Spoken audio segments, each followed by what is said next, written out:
छतरपुर की बात करें तो यहाँ के किसानों को कमलनाथ सरकार में कर्ज माफी के सर्टिफिकेट मिले थे, लेकिन असल में अभी तक उनके कर्ज माफ नहीं हुए हैं।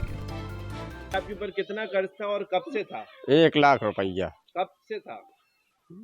मई 2018-19 में। सरकार ने कितना माफ किया?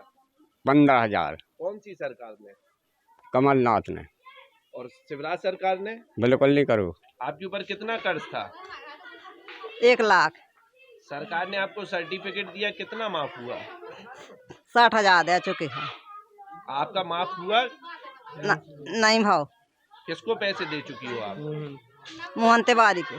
सोसाइटी में है? हाँ। आपका माफ कुछ नहीं हुआ? कुछ नहीं हुआ। सर्टिफिकेट जो था वो नहीं भाव कुछ नहीं।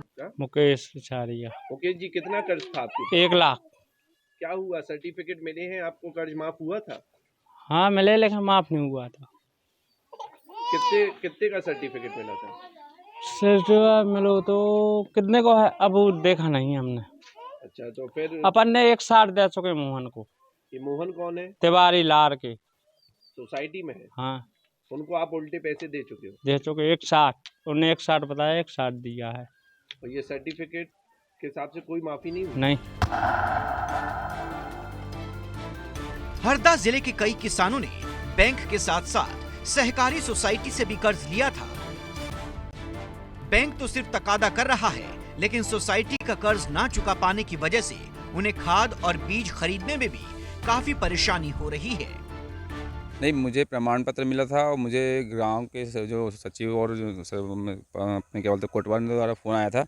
उनका कहना था कि तुम आ जाओ और तुम फॉर्म भर दो। मैं फॉर्म भरा था, तो मुझे एक फॉर्म भी दिया गया था, ग्रीन कार्ड बोलते हैं इसको, ये हरा कलर जो था। इसमें मेरा बैंक का जो था 2,25,000 रुपये कर्ज था और सोसाइटी का था मेरा 35,000 रुपये कर्ज, जिसमें मैं खादा देता था। तो क्या आपका कर्ज माफ़ हुआ? कर्ज मेरा को 1 रुपये का माफ़ नहीं हुआ है। डिफाल्टर होने में क्या आपको परेशानी आ रही है? डिफाल्टर होने से ये हुआ कि 2019 में जब मैंने कर्ज माफ़ी घोषणा की थी, तो मैं 2019 जून में जब मैं खाद लेने गया था अपने खेत में अपने धान के लिए, तो उन्होंने बोलिए भाई पुराना पैसा जमा कर। तो हमने सोचा पैसा जमा हो जाएगा, माफ़ हो जाएगा, तो हमने पैसा भरा नहीं। हाँ सर, मेरा ऋण मम्मी के नाम से था, वो माफ़ हुआ है। कितना ऋण था आपका? 1,18,000। इस सरकार के बारे में आप क्या कहना चाहोगे? सर, सरकार बढ़िया है, पर किसानों का जो फसल का उचित मूल्य है वो मिलना चाहिए। मंदसौर के किसान भी कमोवेश उसी तरह के हालात से गुजर रहे हैं। कर्ज माफी के इंतजार में किसान डिफॉल्टर हो गए हैं। अब उन्हें कई तरह की सरकारी योजनाओं से वंचित रहना पड़ रहा है। कर्ज हमारा है करीबन 2015 से। कर्जा था हमारा 90,000 और कमलनाथ ने जो वादा किया था कि 2 लाख का कर्जा माफ कर देंगे हम, उस टाइम से हमारा डिफॉल्टर घोषित हो चुके हैं।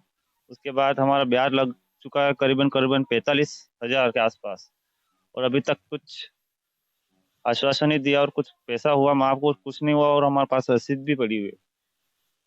कैसी परेशानी आ रही है डिफॉल्टर होने के बाद? किन किन तरह की परेशानी? परेशानी क्या आ रही है, अभी खाद तो हमको नगद से लाना पड़ रहा है, इधर उधर भटकना पड़ रहा है, तो खाद के लिए खूब दिक्कत आई। हम क्या कर्ज था आपके ऊपर? कब से कर्जा था? कर्ज था ये कोई 97-98 से कर्ज है।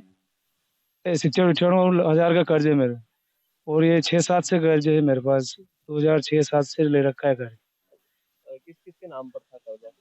कर्ज मेरे नाम पे थे 98,000 और मेरे मम्मी के नाम पे थे 98,000 और मेरे नाम पे थे यही कोई 97-96-97 मेरे नाम से थे। तो आपने क्या भरा इसको? नहीं, अभी तक कुछ नहीं भरा उसमें। नहीं भरने का क्या कारण रहा था? क्या वो कमलनाथ सरकार ने बोला था कि वो 2 लाख रुपए माफ करेगी, तो उस समय भरा ही नहीं, तो हम डिफॉल्टर हो गए। अभी कुछ पता करवाया कितना ब्याज लगा? नहीं, अभी कुछ पता नहीं करवाया। एक बार करवाया था तो चक्रवृद्धि ब्याज शुरू हो गया, और क्या। अच्छा, आपकी मम्मी के नाम पर जो कर्जा था उसमें से कुछ आपके पास प्रमाण पत्र भी है, तो वो कितने का प्रमाण पत्र था? पूरा कर्जा माफ हो गया था? नहीं, उसमें पूरा नहीं हुआ था। वो 24,982 रुपए का कर्ज माफ हुआ था। उसका प्रमाण पत्र है मेरे पास। हाँ, पूरा कर्जा माफ नहीं हुआ। तो अभी डिफॉल्टर हो गए, कैसी परेशानी आ रही है? ये खाद बीज लेने में समस्या आ रही है, और क्या है, ये परेशानी आ रही खाद बीज। मेरा 2018 से कर्ज था और माफ़ीनामे में नाम लिस्ट में नाम भी आया था, उनके हमें रसीद भी प्राप्त हुई है, बाकी उसमें हमारी कर्ज माफ़ी नहीं हुई। कितना कर्ज था? भाई 80,000 रुपये ही थे। आपके नाम से? अब मेरे नाम से था। अब किस तरह की परेशानी आ रही? डिफॉल्टर भी हो गए? सर डिफॉल्टर तो 2018 से हो ही गए हैं। हम पहले रेगुलर भरते थे, सरकार आई, इनने बोला कर्ज माफी करेंगे, इसलिए हम डिफॉल्टर बन गए। हमने कर्जा नहीं भरा था। डिफॉल्टर होने के बाद किसी परेशानी परेशानी तो आ रही सर, नहीं तो खाद मिलता है, नहीं बीज मिलता है, नहीं दवाई मिलती है, और नहीं फसल का कोई अनुचित मूल्य मिलता है हमें। 2018 का कर्ज है मेरे पत्नी के नाम से और 2,10,000 का कर्ज है। उसमें मेरे को नोटिस भी आया था, तो मैंने कर्ज भरा ही नहीं। वो कमलनाथ की सरकार आई थी, उन्होंने बोला था कर्ज माफ होगा, तो मैंने वो भरा ही नहीं, वो डिफॉल्टर हो गया। उसमें नहीं तो खाद मिला और नहीं कुछ भी नहीं मिला। और भी 2 दिन पहले ही गया था मैं बैंक में, तो उन्होंने कहा कि डिफॉल्टर वालों को अभी कुछ नहीं मिलेगा, नगद वाले को खाद बीज मिलेगा। मेरा कर्ज 97,000 का कर्ज था और ये 18 का कर्ज था, 2018। ये कमलनाथ जी की जो सरकार बनी थी उस समय उन्होंने घोषणा की थी कि भाई 10 दिन में हम कर्जा माफ करेंगे। लेकिन क्या होगा, जैसे उन्होंने कर्जा माफ होने वाला था तो हमने वो जमा नहीं किया, और बाद में नंबर भी इस कार्ड में नंबर भी आ गया था कि भाई कि आपके इतने पैसे कर्ज माफ में नंबर आ रहा है, तो हमने तो वो जमा नहीं किए। उसके बाद में फिर उनकी सरकार गिर गई, और उसके बाद फिर जो है तो हमने वो पैसे के हमारे डिफॉल्टर हो गए। क्या डिफॉल्टर होने के बाद अभी किस तरह की परेशानी आ रही? उसके बाद में हमको न तो खाद मिला, 2 साल तक ऐसे ही रहे, खाद भी नहीं मिल पाया, और ऐसे फिर नगद से लेना पड़ा, काफ़ी परेशानी आई।